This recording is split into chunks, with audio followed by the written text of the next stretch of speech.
হেভেনের একটা রাগী Phoenix Demon, যার বিয়ে ঠিক হওয়ার পরও সে এই বিয়েতে রাজি ছিল না, কারণ তার ছেলেটাই পছন্দ ছিল না।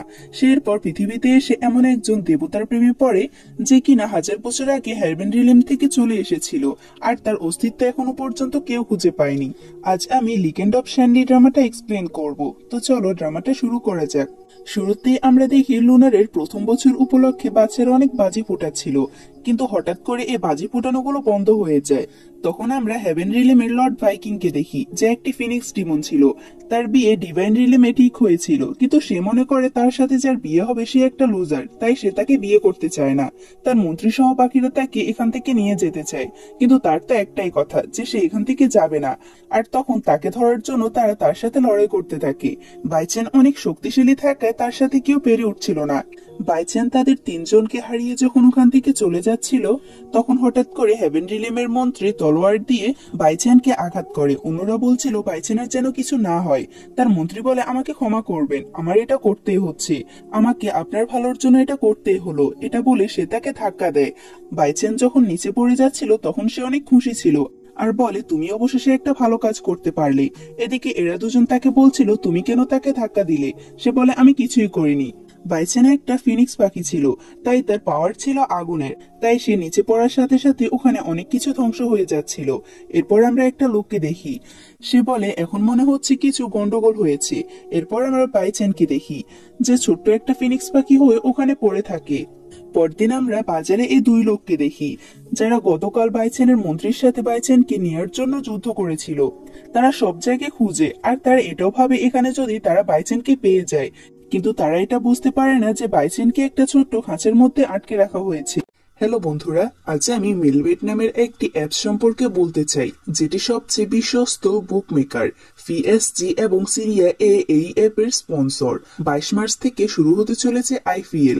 এই অ্যাপটিতে আপনি আপনার প্রিয় দলকে সমর্থন করতে পারেন। এই অ্যাপে আপনি সমস্ত লাইভ ম্যাচের ফলাফল এবং ম্যাচটি লাইভে দেখতে পারবেন।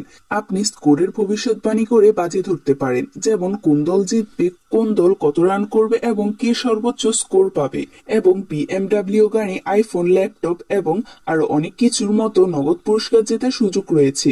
এছাড়াও বিভিন্ন ধরনের গেমস রয়েছে, আপনি যা খুশি বেছে নিতে পারেন। এবং রেজিস্ট্রেশন করার সময় আমার প্রচার কোড DKEXP ব্যবহার করে প্রথমবারের মতো 13,000 টাকা পর্যন্ত পান। আপনি সহজে এটিএম, ব্যাংক, বিকাশ, নগদ, রকেট এবং অন্যান্য সহজ পদ্ধতির মাধ্যমে আপনার জেতা টাকা তুলতে পারবেন। আমি অনেকদিন ধরে এই অ্যাপটি ব্যবহার করছি, আপনিও এটি ব্যবহার করতে পারেন। তাহলে আর দেরি কিসের? পিন কমেন্টে লিংক দেয়া আছে, লিংকে ক্লিক করে রেজিস্ট্রেশন করুন, অথবা গুগলে মেলবেট সার্চ করে রেজিস্ট্রেশন করুন। আর রেজিস্ট্রেশনের সময় আমার দেয়া প্রোমো কোড DKEXP ব্যবহার করুন এবং বোনাস জিতুন। এরপর আমরা ওই পার্সনটাকে দেখি, যে বাইচেনকে দেখার পর তার অনেক ভালো লাগে, আর সে দোকানদারকে বলে তাকে যেন এই মুরগিটাই দিয়ে দেয়, অর্থাৎ প্রত্যেকে তাকে এখানে মুরগি ভাবছিল। দোকানের মালিক বলে, এই মুরগিটা তো এতটাও সুন্দর নয়, কিন্তু সে কারো কথাই শোনে না, সে তো বাইচেনকে ওখান থেকে টাকা দিয়ে কিনে নিয়ে আসে। এ হচ্ছে আমাদের ড্রামার মেন লিড, যার নাম হচ্ছে জিংজি। জিংজি যখন কাজ করছিল তখন বাইচেনের ঘুম ভেঙে যায়। বাইচেন বলে, আমি ভেবেছিলাম আমি তো হয়তো মারাই গিয়েছিলাম, ভাগ্য ভালো আমি এখনো বেঁচে আছি। বাইচেন তো মনের আনন্দে হাঁটছিল, তখন জিংজি বলে, ক্লক ক্লক, অর্থাৎ এটার অর্থ হচ্ছে ও ওকে মুরগির মতো ডাকছে। সে বলে, খাবার খাওয়ার সময় হয়েছে, তুমি এখন এখানে দাঁড়াও। বাইচেন বলে, তোমার সাহস কিভাবে হয় আমাকে আটকানোর? তুমি কি জানো আমি হেভেন রিলেমের অনেক বড় একজন লর্ড, তুমি কিভাবে আমাকে আটকাতে পারো? অর্থাৎ সে একজন ফিনিক্স থেকে ছোট্ট মুরগির মতো হয়েছে, তারপরও তার রাগ এখনো কমেনি।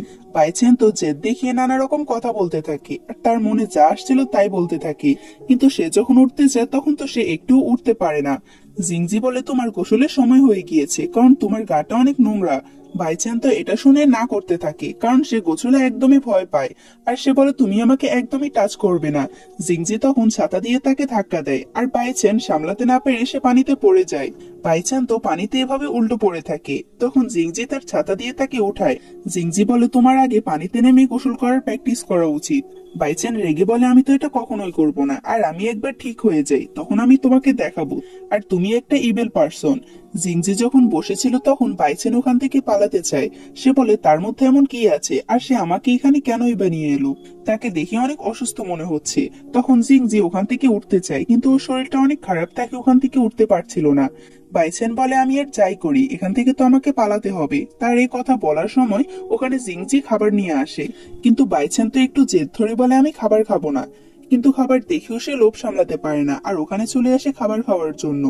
বাইচেন তখন মনে মনে ভাবে আজ এখানে যা হবার হয়ে যাক, কারণ সে তো একটা মানুষ মাত্র, কিছুদিন পর সে মারা যাবে আর তার কথা ভুলে যাবে। জিংজি তখন তাকে ধরতে চাইলে বাইচেন বলে তুমি আমাকে টাচও করবে না।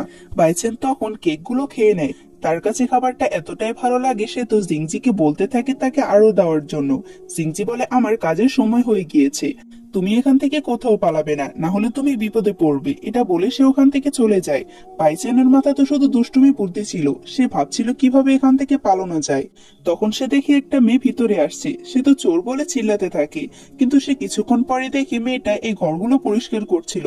মেয়েটা এমন করছিল কারণ সে জিংজিকে পছন্দ করত। সে তো নিজে নিজে জিংজির কথা বলতে থাকে, যেটা আবার বাইচেনও শুনে নেয় আর সে বুঝতে পারে সে জিংজিকে পছন্দ করে। বাইচেন তখন মেয়েটার কাছে এলে মেয়েটা জিংজিকে দেখতে পায়। মেয়েটি তখন বাইচেনকে ধরতে যায় জিংজিকে রান্না করে খাওয়ানোর জন্য। এটি তো তাকে ধরার জন্য বারবার দৌড়াতে থাকে। বাইচেন দৌড়তে দৌড়তে বলে তুমি আমাকে ছুঁবেও না। সে তো অনেক দৌড়াতে থাকে, কিন্তু অনেক কষ্টের পর মেয়েটা অবশেষে বাইচেনকে ধরে ফেলে। এরপর আমরা বাইচেনকে দেখি, যাকে মেয়েটা উল্টো করে ঝুলিয়ে রেখেছে আর তাকে জবাই করার জন্য ছুরিগুলো ধার দিচ্ছিল। কতটা জঘন্য একটা কাজ। বাইচেন তো শুধু তাকে বলতে থাকে তাকে যেন সে ছেড়ে দেয়, কিন্তু বাইচেনের কথা তো মেয়েটা শুনতে পাচ্ছিল না। মেয়েটি তখন বাইচেনকে নিয়ে জবাই করতে চায়, তখনই ওখানে জিংজি চলে আসে আর বলে তুমি কি করতে যাচ্ছ। মেয়েটি বলে আমি একটা মুরগি কাটতে যাচ্ছি। জিংজি বলে তুমি ভালোই করেছো তাকে আঘাত করনি। সে এরপর তাকে নিয়ে বসে পড়ে আর তার অনেক কেয়ার করতে থাকে।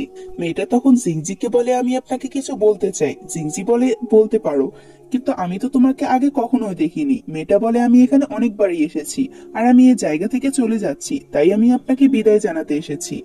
জিংজি বলে এটা তো ভালো কথা, কিন্তু তোমাকে দেওয়ার মতো আমার কাছে কিছুই নেই। সে তখন তার হাতে থাকা রুমালটি দিয়ে দেয়, যে রুমালটা দিয়ে জিংজি বাইচেনের গা পরিষ্কার করছিল। মেয়েটি তখন এই রুমালটা নিতে চায় না। এটা বলে সে চলে যেতে চাইলে জিংজি ওকে আটকায়। মেয়েটা তো অনেক খুশি হয়ে যায়। জিংজি বলে তুমি যাওয়ার আগে দরজাটা বন্ধ করে যেও। বাইচেন বলতে থাকে মেয়েটা কত সুন্দর আর এই ইবেল পার্সনটা তার মন ভেঙে দিয়েছে। তুমি সত্যি একটা ইবেল পার্সন, তুমি বেচারা মেয়েটার মন ভেঙে দিয়েছো। জিংজি বলে আমি তো মেয়েটাকে কিছুই বলিনি। সে তো প্রচন্ড অবাক হয়ে বলে তুমি কি আমার কথা শুনতে পাও? আমি প্রথম থেকে যা যা বলেছে তুমি কি সবকিছুই শুনতে পাচ্ছ? জিংজি বলে হ্যাঁ, আমি শুরু থেকে সবকিছু জানি। আমার কাছে তোমার কথা শোনার পাওয়ার আছে, তাই আমি তোমার কথা শুনতে পাই। বাইচেন বলে কিন্তু আমি তো জানি না এত কথা শুনতে পাই। এরপর জিংজি তার জন্য আবারও খাবার বানাতে চায় আর এই সুযোগে বাইচেন ওখান থেকে পালাতে চায়। সেভাবে সে উড়ে হয়তো যেতে পারবে, কিন্তু সে একটুও উঠতে পারছিল না। ততক্ষণে জিংজি খাবার তৈরি করে ফেলেছিল আর সে তখন বাইচেনকে ডাকে খাবার খাওয়ার জন্য। বাইচেন খাবার খাওয়ার পর বলে সে এখান থেকে চলে যাবে। সে চলে যেতে চাইলে জিংজি ওকে ধরতে চায়, কিন্তু বাইচেন বলে তুমি আমাকে একদমই টাচও করবে না। জিংজি বলে তুমি আমার পাশে বসতে পারো। রাতের বেলায় জিংজি একটা স্বপ্ন দেখে।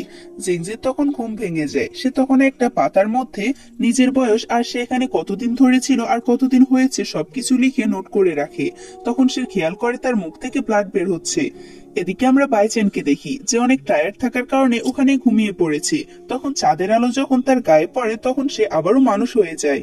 তাকে মানুষের রূপ নিতে জিংজিও দেখতে পায় আর বলে মেয়েটা তো অনেক বেশি সুন্দর, তার গায়ে কোনো কাপড় ছিল না। তাই জিংজি তখন পাথরটাকে আবারও একটু নাড়িয়ে দেয়, যার ফলে চাঁদের আলোটা ওর গায়ে থেকে সরে যায়। বাইচেন তখন আবারও ছোট্ট পাখি রূপে চলে আসে। জিংজি নিজের কাপড় বাইচেনের গায়ে দিয়ে ওখান থেকে চলে যায়। পরদিন সকালে বাইচেন তো সে কাপড় ভেতর থেকে বের হতে পারছিল না আর সে বকতে থাকে কে তার গায়ের উপর এত মোটা কাপড় দিয়েছে। সকাল হতে মেয়েটা আবারও জিংজির কাছে চলে আসে আর বলে আমি আপনাকে ফাইনাল গুড বাই জানাতে এসেছি। জিংজি বলে তুমি জানো আমি তোমাকে পছন্দ করি না আর তুমি হয়তো আমার থেকে অনেক ভালো একটা মানুষ ডিজার্ভ করো। বাইচেন বলে এই শয়তান লোকটা মেয়েটার আবারও মন ভেঙে দিয়েছে, কিন্তু আমার পালানোর সুযোগ এটাই। এটা বলে সে ওখান থেকে চলে যেতে থাকে। সে তো উঠতে পারছিল না, তাই দৌড়ে দৌড়ে ওখান থেকে চলে যায় আর তার ভাগ্য খারাপ হওয়ার কারণে সে আবারও ওই বাজারে পৌঁছে যায় যেখান থেকে তাকে জিংজি নিয়ে এসেছিল। ওই লোকটা তখন তাকে দেখতে পায় আর তাকে ধরতে চায়। তাকে ধরার জন্য পুরো বাজারের অবস্থা খারাপ হয়ে যায়। যে দৃশ্যগুলো অনেক বেশি সুন্দর ছিল, প্রত্যেকটা মানুষের অবস্থা খারাপ হয়ে যায় তাকে ধরার জন্য। আর তারা অবশেষে বাইচেনকে ধরতে পারে। একটা মহিলা বলে এই মুরগিটা তার স্বামীর জন্য রান্না করতে, অন্য লোকটি বলছে তার জন্য যেন রান্না করে, অর্থাৎ তাকে নিয়ে তো এখানে বেচা কিনাও শুরু হয়ে গিয়েছে। বাইচেন বলতে থাকে, আমি একটা ফিনিক্স আর আমি একজন লর্ড, তোমরা আমাকে এভাবে কিভাবে ধরতে পারো। সে অনেক কষ্ট করে ও লোকগুলোর থেকে বাঁচতে পারে। বাইচেনের কাছে এমন মনে হচ্ছিল সে যেন মৃত্যুর পথ থেকে ফিরে এসেছে। সে যখন হাঁটছিল তখন অনেক বৃষ্টি হতে থাকে আর তার মন অনেক ভেঙে যায়, কারণ সে এখন কোথায় যাবে কিছু ভাবতে পারছিল না। বাইচেন তখন সামনে কাউকে দেখতে পায়, যেটা ছিল জিংজি। জিংজি বলে, তুমি আমার সাথে বাড়িতে চলো। আমরা তখন বাইচেনকে মানুষ রূপে দেখতে পাই। সে তো অনেক ভালোভাবে জিংজিকে দেখছিল। জিংজি তার কাছে ছাতা নিয়ে এলে বাইচেন বলে, যাই হোক, আমার এখন তার সাথে যাওয়া উচিত, কারণ আমি যদি এর সাথে যাই তাহলে এ হয়তো আমাকে ভালো ভালো খাবার খাওয়াতে পারবে। জিংজি বলে, বাড়িতে যাওয়ার সময় হয়ে গিয়েছে, তুমি এখন আমার সাথে চলো। সে এরপর তাকে নিয়ে ওখান থেকে চলে যায়। আর এখানে আমাদের আজকের এই এপিসোডটা শেষ হয়ে যায়। আমি চেষ্টা করব প্রতিদিন এই ড্রামাটা কন্টিনিউ করার জন্য।